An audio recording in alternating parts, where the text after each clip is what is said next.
France में 76वां Cannes film महोत्सव शुरू। सूचना प्रसारण मंत्री ने भारतीय मंडप के उद्घाटन सत्र को वर्चुअली किया संबोधित। सुप्रीम कोर्ट कॉलेजियम ने केंद्र सरकार से छत्तीसगढ़ के जस्टिस प्रशांत कुमार मिश्रा को सुप्रीम कोर्ट में जज नियुक्त करने के लिए सिफारिश भेजी। रायगढ़ में आगामी 1 जून से 3 दिवसीय रामायण प्रतियोगिता का होगा आयोजन। विदेशी कलाकार भी देंगे प्रस्तुतियां।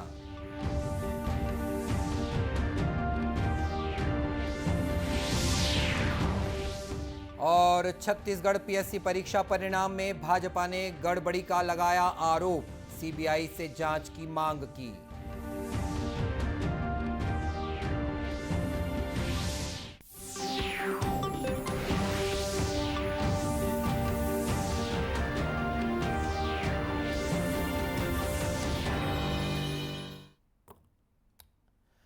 नमस्कार, आप देख रहे हैं दूरदर्शन समाचार। मैं हूं मनीष अहलुवालिया और अब समाचार विस्तार से। फ्रांस में 76वां कांस फिल्म महोत्सव आरंभ हो गया है। महोत्सव की शुरुआत जॉनी डेप की ऐतिहासिक फिल्म जियान डू बैरी के प्रीमियर के साथ हुई। उद्घाटन समारोह में अभिनेता माइकल डगलस को मानद पाल्मे डी ओर प्रदान किया गया। माइकल डगलस और कैथरीन डेनुवे ने फिल्म महोत्सव आरंभ होने की आधिकारिक घोषणा की। कांस फिल्म महोत्सव 12 दिनों तक चलेगा। केंद्रीय सूचना और प्रसारण मंत्री अनुराग सिंह ठाकुर ने वीडियो संदेश के जरिए उद्घाटन सत्र को संबोधित किया, जिसमें उन्होंने मनोरंजन सामग्री के निर्माण के वैश्विक केंद्र के रूप में भारत की भूमिका का उल्लेख किया। सूचना और प्रसारण मंत्री ने कहा कि भारत की G20 की अध्यक्षता के परिदृश्य में कांस में आयोजित फिल्म महोत्सव एक पृथ्वी, एक परिवार, एक भविष्य की भावना की एक अभिव्यक्ति है। श्री ठाकुर ने कहा कि सूचना और प्रसारण राज्य मंत्री डॉक्टर एल मुरुगन, ऑस्कर से सम्मानित गुनीत मोंगा कपूर और प्रतिष्ठित अभिनेता कंगाबम तोम्बा और अभिनेत्री ईशा गुप्ता के साथ कांस फिल्म महोत्सव के भारतीय प्रतिनिधिमंडल का नेतृत्व कर रहे हैं। उन्होंने कहा कि यह प्रतिनिधिमंडल संस्कृति और विरासत की समृद्धि और विविधता का प्रतिनिधित्व कर रहा है। उल्लेखनीय है कि फिल्म समारोह में भारतीय पैवेलियन की संकल्पना और डिजाइन अहमदाबाद के राष्ट्रीय डिजाइन संस्थान ने की है, जिसमें वैश्विक समुदाय के लिए भारत की रचनात्मक अर्थव्यवस्था प्रदर्शित की गई है। सुप्रीम कोर्ट कॉलेजियम ने केंद्र सरकार से छत्तीसगढ़ के जस्टिस प्रशांत कुमार मिश्रा को सुप्रीम कोर्ट में जज नियुक्त करने के लिए सिफारिश भेजी है। वर्तमान में वे आंध्र प्रदेश उच्च न्यायालय के मुख्य न्यायाधीश हैं। इससे पहले वे छत्तीसगढ़ हाईकोर्ट में कार्यवाहक मुख्य न्यायाधीश रह चुके हैं। इससे पूर्व वे बिलासपुर हाईकोर्ट में महाधिवक्ता रहे। Prashant Mishra state bar council के चेयरमैन के पद पर भी रह चुके हैं। दरअसल सुप्रीम कोर्ट में जजों के 34 पद स्वीकृत हैं। इनमें से 2 पद खाली हैं। इन दोनों पदों के लिए कॉलेजियम ने केंद्र सरकार को 2 नामों की सिफारिश भेजी है। बता दें कि जस्टिस दिनेश माहेश्वरी और जस्टिस MR शाह के रिटायर होने के बाद सुप्रीम कोर्ट में जजों के 2 पद खाली हो गए हैं। इन पदों को भरने के लिए ही आज नवगठित कॉलेजियम की बैठक भी हुई है। गौरतलब है कि जनवरी 2005 में उन्हें छत्तीसगढ़ उच्च न्यायालय के वरिष्ठ अधिवक्ता के रूप में नामित किया गया था। वे छत्तीसगढ़ स्टेट बार काउंसिल के अध्यक्ष भी रहे हैं। रायगढ़ में आगामी 1 जून से 3 दिवसीय रामायण प्रतियोगिता का आयोजन किया जाएगा। प्रदेश में पहली बार होने वाले इस राष्ट्रीय रामायण महोत्सव में देश के विभिन्न राज्यों के साथ ही विदेशी राम कथाकार और लीला मंडलियां अपनी प्रस्तुतियां देंगी। मुख्यमंत्री भूपेश बघेल ने इस महोत्सव के बारे में जानकारी देते हुए कहा कि भगवान राम का छत्तीसगढ़ से विशेष संबंध है। श्री राम का ननिहाल यहाँ होने के कारण वे प्रदेशवासियों के बीच भांचा के रूप में पूजनीय हैं। इसीलिए यहाँ रामायण महोत्सव और भी महत्वपूर्ण हो जाता है।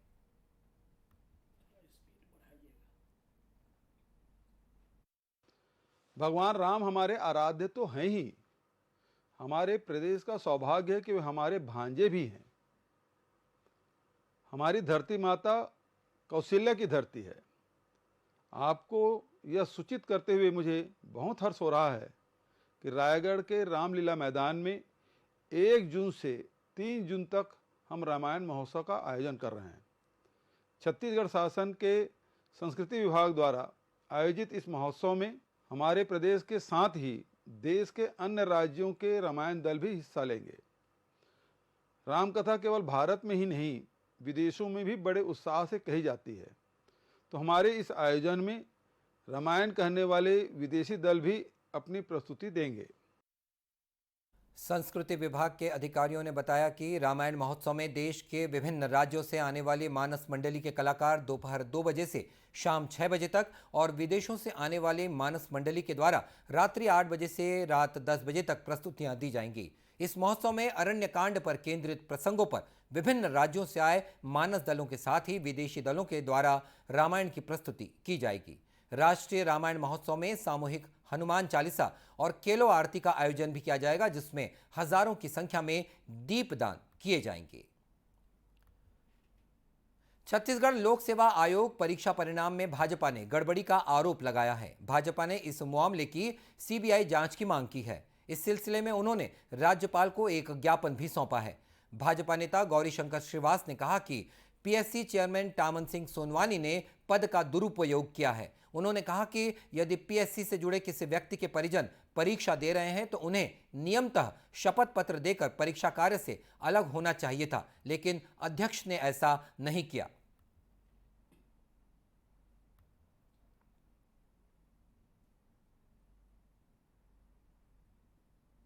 प्रदेश के जो योग्य बच्चे हैं, प्रतिभावान जो छात्र हैं, उनके भविष्य के साथ में खिलवाड़ किया गया, एक भद्दा मजाक है। इस विषय को लेकर महामहिम राज्यपाल जी के पास हम आए हैं। सीबीआई जांच की इंक्वायरी की मांग हम कर रहे हैं। भारत सरकार को भी इस कुकर्म से अवगत कराएंगे। ये वास्तव में एक बहुत बड़ा अपने आप में पाप है और सीधा सीधा प्रदेश के बच्चों के हक के ऊपर डाका डालने वाली बात है। भाजपा ने इस परीक्षा को रद्द करने की मांग की है। राजनांदगांव जिले में गन्ना उत्पादन को बढ़ावा देने के लिए जिला सहकारी केंद्रीय बैंक अभियान चला रहा है। राज्य शासन के निर्देश पर सहकारी बैंक फसल चक्र परिवर्तन के द्वारा किसानों को बेहतर आमदनी प्राप्त करने के लिए प्रेरित कर रहा है। इसके लिए जिले में कृषक चौपाल लगाई जा रही हैं। इसी कड़ी में कुमरदा गांव में कृषक चौपाल सहकार्यशाला का आयोजन किया गया। कार्यशाला में बैंक के अध्यक्ष नवाज खान ने किसानों को गन्ने की खेती के फायदे के बारे में बताया।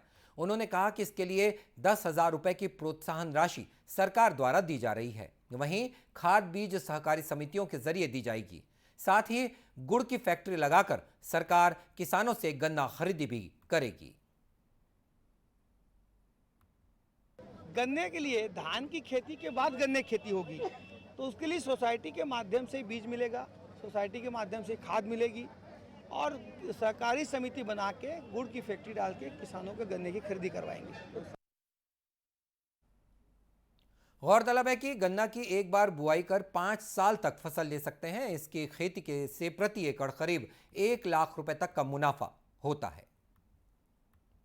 कल अंतर्राष्ट्रीय संग्रहालय दिवस है। इतिहास और पुरातत्व को समेटे हुए संग्रहालयों के संरक्षण और संवर्धन के लिए हर साल 18 मई को अंतर्राष्ट्रीय संग्रहालय दिवस मनाया जाता है। जांजगीर चांपा जिले में भी इस दिवस को मनाने के लिए विशेष तैयारियां की गई हैं। यहां डाइट के प्राध्यापकों द्वारा तैयार संग्रहालय न सिर्फ ऐतिहासिक महत्व रखता है, बल्कि विद्यार्थियों के इतिहास को जानने और समझने का एक जरिया भी है। संग्रहालय प्रभारी प्रतिमा साहू ने बताया कि प्राध्यापकों के सहयोग से इस संग्रहालय को संचालित किया जा रहा है।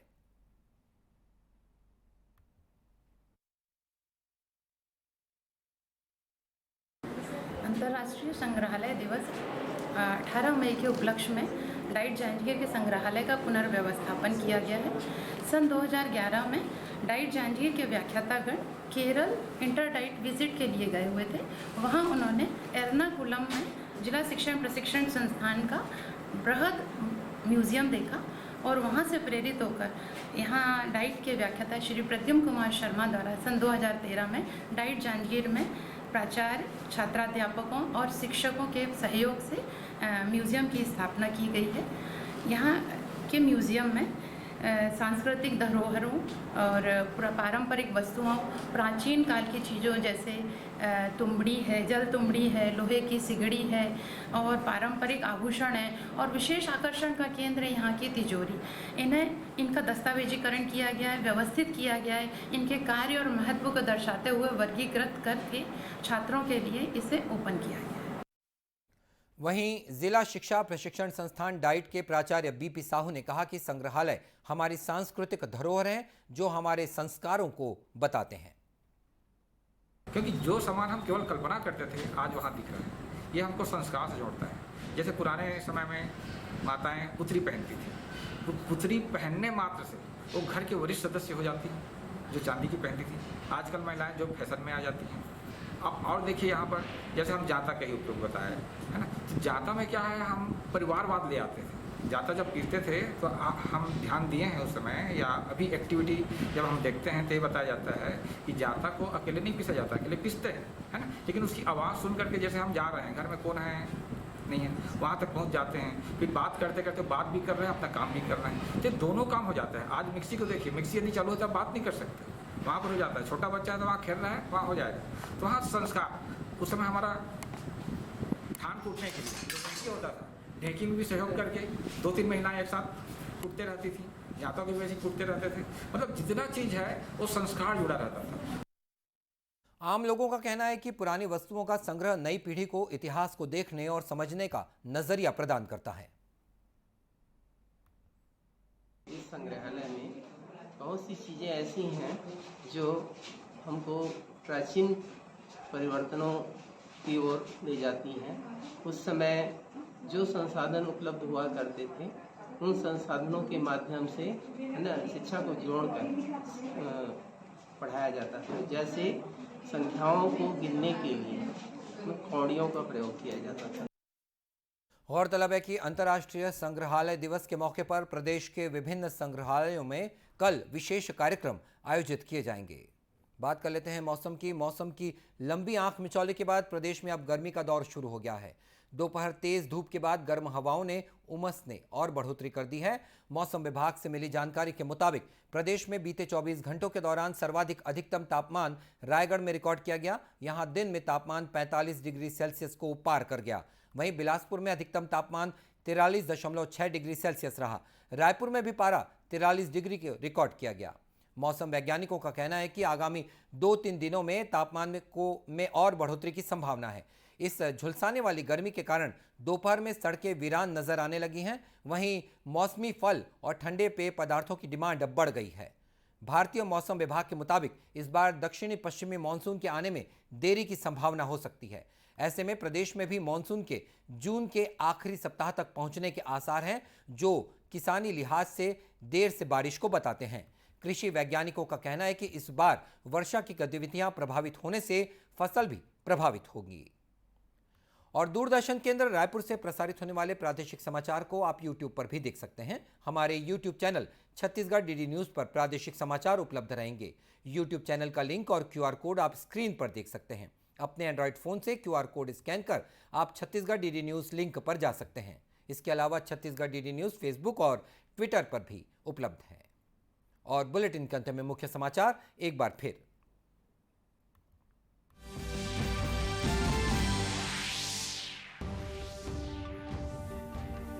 फ्रांस में 76वां कांस फिल्म महोत्सव शुरू। सूचना प्रसारण मंत्री ने भारतीय मंडप के उद्घाटन सत्र को वर्चुअली किया संबोधित।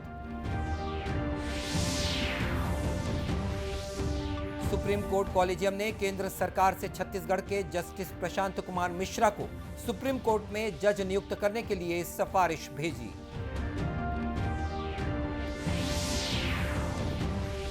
रायगढ़ में आगामी 1 जून से 3 दिवसीय रामायण प्रतियोगिता का होगा आयोजन।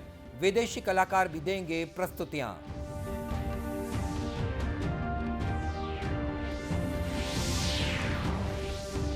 और छत्तीसगढ़ PSC परीक्षा परिणाम में भाजपा ने गड़बड़ी का लगाया आरोप। CBI से जांच की मांग की। और इसी के साथ ये समाचार बुलेटिन समाप्त होता है। नमस्कार।